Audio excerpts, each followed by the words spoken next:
Bonjour, bonsoir chers téléspectateurs, ça dépend de votre position.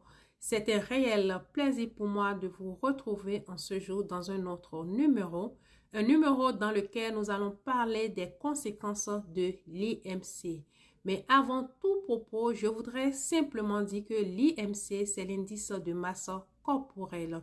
Et c'est un indice qui tient en compte deux facteurs, c'est-à-dire notre taille et notre poids pour déterminer notre masse de tissu corporel. Cela nous permet de savoir si notre taille est en adhésion parfaite avec notre poids. Donc, dans ce numéro, comme je l'ai annoncé, nous allons parler des conséquences de l'IMC.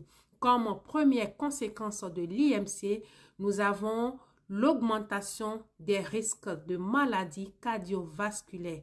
Et quand nous parlons des maladies cardiovasculaires, nous sommes en train de parler de l'hypertension artérielle, nous sommes en train de parler de l'AVC, de l'insuffisance cardiaque et de ce que on appelle la cardiopathie.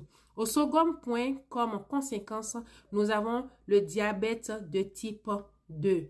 Quelqu'un dont l'IMC est élevé, c'est-à-dire que cette personne est déjà en phase 1, 2 ou 3.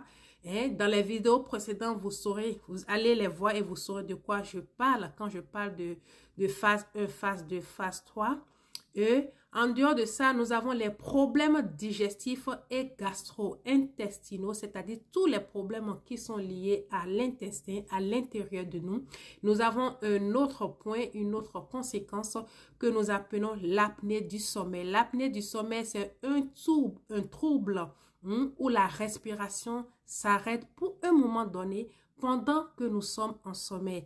Vous convenez avec moi que c'est une conséquence très très grave parce que à cause de celle-ci, on peut passer de la vie au trépas. En dehors de ça, comme autre conséquence, nous avons les problèmes musculo-squelettiques, c'est-à-dire les douleurs au niveau des articulations, les douleurs au niveau de la hanche, au niveau du bas du dos, au niveau du genou, et nous avons aussi ce que l'on appelle l'arthrose. Après ça, nous avons les problèmes respiratoires. On arrive à respirer difficilement et on est très très souvent essoufflé. Après quelques pas de marche dans les escaliers ou tout simplement sur un tronçon, on se voit essoufflé, on a des difficultés à respirer et on sent des douleurs à l'intérieur de soi-même.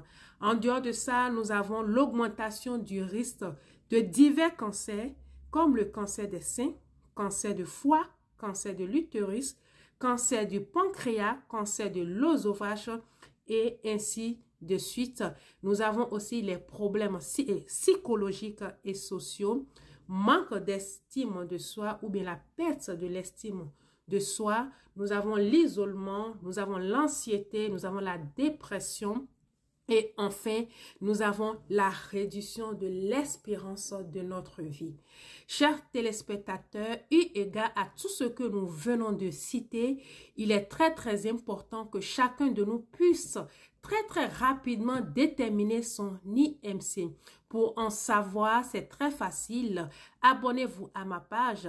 Allez à la deuxième vidéo par rapport à cette rubrique et vous verrez en détail comment calculer son IMC et en fonction du résultat que vous aurez, l'interprétation qui en déduit. Si vous avez envie que je vous aide, que je vous porte main forte, que je vous assiste, n'hésitez pas à me contacter et ensemble, nous allons calculer votre IMC et nous allons aussi l'interpréter et à la fin, selon le résultat que vous aurez, nous avons des solutions que nous allons vous proposer et toujours main dans la main, dans un suivi très rigoureux, nous allons vous accompagner pour faire face à ce moment et ramener les choses à l'ordre. C'était un plaisir pour moi d'avoir passé un moment en votre présence. C'était Kamaria Adjibi. Je suis conseillère en nutrition bien-être. Je suis spécialiste en la gestion du poids. Merci et on se dit à demain dans un autre numéro. Bye bye.